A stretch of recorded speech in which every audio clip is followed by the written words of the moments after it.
আল্লাহর ইবাদত বন্দেগী করতেন, আল্লাহর ইবাদত বন্দেগী উপাসনা করে কাটাতেন।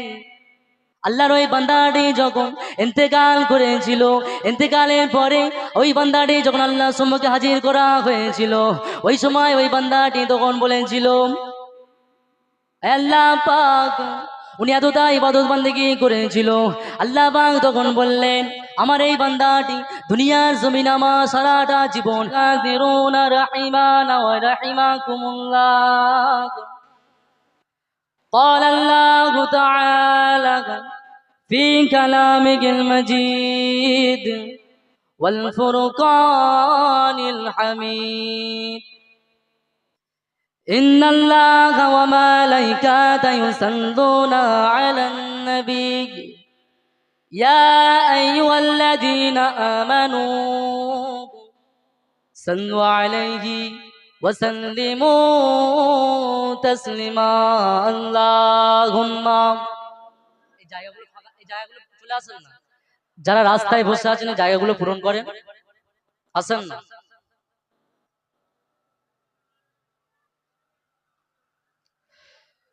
জঙ্গে উহুদ, জঙ্গে বদর, আরো জঙ্গে কারবালা, শহীদ হলেন ইমাম হোসেন, আরো হলেন হানজালা। আসমান জমিন চন্দ্র তারা 18,000 মখলুকাত আল্লাহর তাসবিহ নবীর দরুদ পড়েন তারা সর্বদা। আল্লাহুম্মা সাল্লি আলা সাইয়্যিদিনা মাওলানা মুহাম্মদ।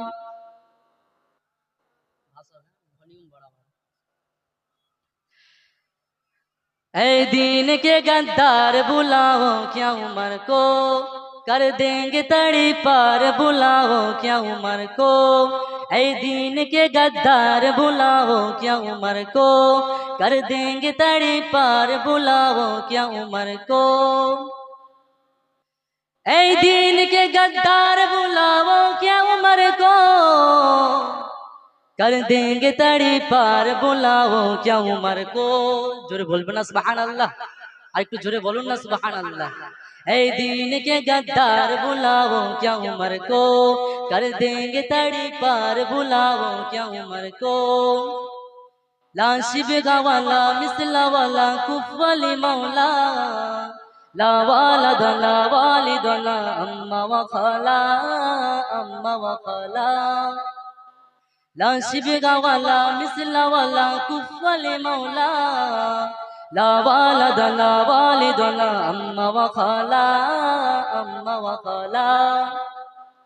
ला दिद्द वाला निद्द वाला हद्द लिमौला, अल्लाह न कमा कान वलम यल्का जवाला, अल्लाह न कमा कान वलम यल्का जवाला। जोरे बोलबे ना सुबहान अल्लाह। अल्लाह न कमा कान वलम यल्का जवाला, अल्हम्दु लिमन क़द्दरा खैरन व क़बला, वश्शुक्रु लिमन सव्वरा हुस्नन व जमाला। फर्दुन समदुन नन सिफतुल खल्क़ि बरीउन, रब्बुन अज़लियुन खलक़ल खल्क़ि कमाली, रब्बुन अज़लियुन खलक़ल खल्क़ि कमाली। ला शिबगा वाला मिसला वाला कुफली मौला, ला वालिद ला अम्मा व खाला, अम्मा व खाला।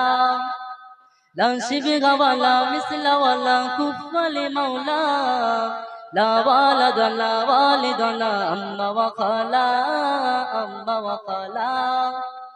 ला दिद्द वाला निद्द वाला हद्द लिमौला, अल्लाह न कमा कान वलम यल्का जवाला, अल्लाह न कमा कान वलम यल्का जवाला। ऐ दीन के गद्दार बुलाओ क्या उमर को, ऐ दीन के गद्दार बुलाओ क्या उमर को। अल्लाहुम्मा सल्ली अला सय्यिदिना मौलाना मुहम्मद। अल्लाहुम्मा सल्ली अला। कोई कैसे समझ पाए गरुतबा साज गुंबद का, कोई कैसे समझ पाई गरुतबा साज गुंबद का, कोई कैसे समझ पाई गरुतबा साज गुंबद का, कोई कैसे समझ पाई गरुतबा साज गुंबद का। पूछा मैंने जन्नत से तेरी भी कोई जन्नत है, पूछा मैंने जन्नत से तेरी भी कोई जन्नत है, पूछा मैंने जन्नत से तेरी भी कोई जन्नत है, कि जन्नत दे दिया मुझको हवाला साज गुंबद का, जन्नत दे दिया मुझको हवाला साज गुंबद का, कोई कैसे समझ पाई गरुतबा साज गुंबद का, कोई कैसे समझ पाई गरुतबा साज गुंबद का। अल्लाहुम्मा सल्ली अला। এতক্ষণ পর্যন্ত পীরজাদা সাফির সিদ্দিকী ভাইজান আল কুরাইশি তার মুখ থেকে অনেক কুরআন ও হাদিসের আলাপ আলোচনা শুনেছেন এবং আরো শুনবেন। আমার পরে পরে উঠবেন পীরজাদা মহিবুল্লাহ হুসাইন ভাইজান, তিনি আসছেন কারণ তিনি দুটোর সময় এসছেন, এখানে এসে একটা প্রতিবাদ মিছিল ছিল, সেই মিছিলটার কারণে তিনি অনেক ক্লান্ত, এদিক ওদিক ঘোরাফেরা না করে খাপচা হয়ে না থেকে রাস্তার উপরে না বসে থেকে প্যান্ডেলে জায়গা আছেন, আসেন এখানে এসে বসুন। আমি যে কথাটা বলছিলাম, এই দিনকে গদ্দার বুলা উমার কো কর দেঙ্গে তাড়ি পার বুলা উমার কো, মানে বলছে এই দিনের গদ্দার তোরা শুনে রাখ, হযরত উমর রাদিয়াল্লাহু তাআলা আনহুকে ডাকলে সব ঠান্ডা করে দেবে। জোরে বলবেন না সুবহানাল্লাহ? আর একটু জোরে বলুন না সুবহানাল্লাহ। হযরত উমর রাদিয়াল্লাহু তাআলা আনহুর খাউফ ছিল এতটাই তখন, ওই জন্য বলেছে এই দিনকে গদ্দার বুলা উমর কো কর দেঙ্গে তাড়ি পার বুলা উমর কো। হযরত উমর রাদিয়াল্লাহু তাআলা আনহু যখন এক রাস্তাতে, শয়তান সেই রাস্তাতে যেতেন না 41 দিন পর্যন্ত। হযরত উমর রাদিয়াল্লাহু তাআলা আনহু খব সম্মুখে বলতে যে ইয়া রাসূলুল্লাহ, ইয়া হাবিবাল্লাহ, হুজুর আপনি যখন আম্মা জান আয়েশা রাদিয়াল্লাহু তাআলা আনহার বাড়িতে আসেন তখন আপনার সাহাবীরা বেশি বেশি করে হাদিয়া দেয়, আর যখন আমাদের বাড়িতে আসেন তখন কম কম হাদিয়া দেয়, এটার কারণ কি? জিজ্ঞাসা হয়। হযরত ওমর রাদিয়াল্লাহু তাআলা আনহু দরজায় এসে টুকটুক করে আসসালামু আলাইকুম বলে চিৎকার দিয়েছে, আস্তে আস্তে রাসূলুল্লাহকে ডাকতে শুরু করেছে। সর্বপ্রথম হযরত ওমর রাদিয়াল্লাহু তাআলা আনহু যখন রাসূলুল্লাহ দরজায় এসে ঠক্কর করে সালামটা দিয়েছে, রাসূলুল্লাহর বিবিরা যখন আওয়াজটা শুনতে পেল তখনই রাসূলুল্লাহর দিকে ঘুরে দেখে একটা বিবিও পর্যন্ত নেই। জোরে বলবেন না সুবহানাল্লাহ? জোরে বলুন না সুবহানাল্লাহ? এই জন্য হযরত ওমর রাদিয়াল্লাহু তাআলা আনহুকে প্রচুর ভয় করতেন, ওনার খাওয়াব ছিল অন্যরকম। হযরত ওমর রাদিয়াল্লাহু তাআলা আনহু মদিনার বাচ্চারা যখন ঘুমাতে চাইতো না, মদিনার বাচ্চারা মোটেই যখন ঘুমাতে চাইতো না, তখন বাচ্চারা বাপ বাচ্চার মা তখন একটা কথাই বলতো, এই ওমর রাদিয়াল্লাহু তাআলা আনহুর কথা বললে ওই সময় বাচ্চারা ঘুমিয়ে পড়তো ভয়ে, এতটাই খাওয়াব ছিল হযরত ওমর রাদিয়াল্লাহু তাআলা আনহু। মুসলমান ঘরের ছেলে মেয়েরা, নবী পাকের উম্মত উম্মতিরা, একটা সময় আল্লাহর একটা বান্দা ছিল, সারা বছরটা তিনি আল্লাহর ইবাদত বন্দেগী করতেন, আল্লাহর ইবাদত বন্দেগী উপাসনা করে কাটাতেন। আল্লাহর ওই বান্দাটি যখন ইন্তেকাল করেছিল, ইন্তেকালের পরে ওই বান্দাটি যখন আল্লাহর সম্মুখে হাজির করা হয়েছিল, ওই সময় ওই বান্দাটি তখন বলেছিল, আল্লাহ পাক, উনি এতটা ইবাদত বন্দেগী করেছিল, আল্লাহ পাক তখন বললেন, আমার এই বান্দাটি দুনিয়ার জমিনে আমার সারাটা জীবন আমার উপাসনা করে কাটিয়েছে, আমার ইবাদত বন্দেগী করে কাটিয়েছে, যাও যাও আমার রহমতের দ্বারায় একে জান্নাতে দিয়ে দাও।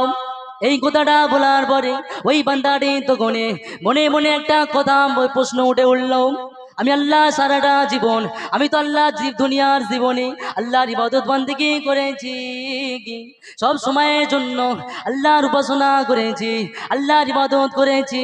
এতদিন পর 500 বছর পর ইন্তেকালের পরে আল্লাহর সামনে হাজির করা যখন হলো, আল্লাহ কিনা বলছে আমার রহমতের দ্বারাই তোমাকে জান্নাতে দেবো। ওই সময় তখন ওই বান্দাটি মনে মনে শুধুটা ভেবেছিল যে আমি এতটা ইবাদত বান্দিগি করেছি, এই জন্য আমি আমার আমলে জান্নাতে যেতে চাই। আল্লাহ পাক ওই সময় ওই বান্দাটির কথাটা বুঝতে পেরে যায়। আল্লাহ পাক তখন ফেরেশতাদের হুকুম দিয়ে দিল, এ আমার ফেরেশতারা যাও যাও ছুটে চলে যাও, এই বান্দাটাকে নিয়ে জাহান্নামের সামনেতে ঘুরিয়ে নিয়ে চলে আসো। ওই সময় ফেরেশতারা হুকুম পাওয়ার পরে বান্দাটি তখন দুটো ফেরেশতা দুই দিক থেকে ধরে নিয়ে জাহান্নামের সামনের দিকে ঘুরিয়ে আনতে গেল। ওই সময় ওই বান্দাটি জাহান্নামের সামনে যাওয়ার পরে কাতরাতে লাগলেন, কাতরাতে কাতরাতে পিপাসিত হয়ে গেলেন। পিপাসিত হয়ে যাওয়ার পরে ছটফট করে পড়ে গেল। ওই সময় আল্লাহ পাকের কারিশমা দাঁড়ায়। ওই সময় একটা ফেরেশতা মানুষের রূপ ধরে একটা পানির পিয়ালা নিয়ে ওই বান্দাটির সামনে থেকে যাচ্ছিল। ওই সময় তখন ওই বান্দাটি তখন বলল, আমি পিপাসিত, ও ভাই আমি তো পিপাসিত, আমি তো বড় ক্ষুধার্ত, আমাকে একটু পিপাসিত জন্য পানি দাও।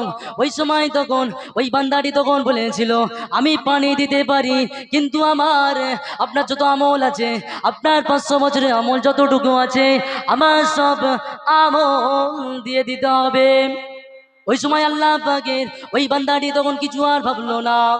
এ মুসলমান ঘরের ছেলে মেয়েরা, ওই সময় ওই বান্দাটি সমস্ত আমলটা দিয়ে দিয়ে একটু পানি পান করার জন্য 500 বছরের ইবাদত বান্দেগি, 500 বছর আল্লাহর ইবাদত বান্দেগি আমলটুকু ওই বান্দাটিকে দিয়ে দিয়ে সামান্য পিপাসা মেটাবার জন্য একটু পানি পান করলো। পানিটা পান করার পরে ফেরেশতারা আবার ওই বান্দাটিকে নিয়ে আল্লাহ পাকের সামনে হাজির করলো। এ মুসলমান ঘরের ছেলে মেয়েরা, ওই সময় তখন বান্দাটিকে যখন আল্লাহর সম্মুখে হাজির করা হলো, আল্লাহ পাক ওই সময় বলতে লাগলেন, এ আমার বান্দা, তোমার এখন তো কোনো আমল নাই, তোমার তো কোনো ইবাদত নাই, তোমার তো কোনো উপাসনা নাই।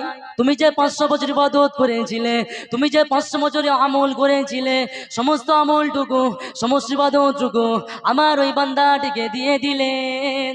সামান্য পিপাসিত হয়েছিলে, সামান্য জাহান্নামের সামনে গিয়েছিলে, এতটাই কাতরাতে লাগলেন পিপাসা মিটাবার জন্য, একটু পানি পান করাবার জন্য সমস্ত আমলটুকু দিয়ে দিয়েছে। এখন তুমি কি ওসিলায় কিসের জন্য জান্নাতে যাবে? যাও যাও, এখন তোমাকে জাহান্নামে চলে যেতে হবে।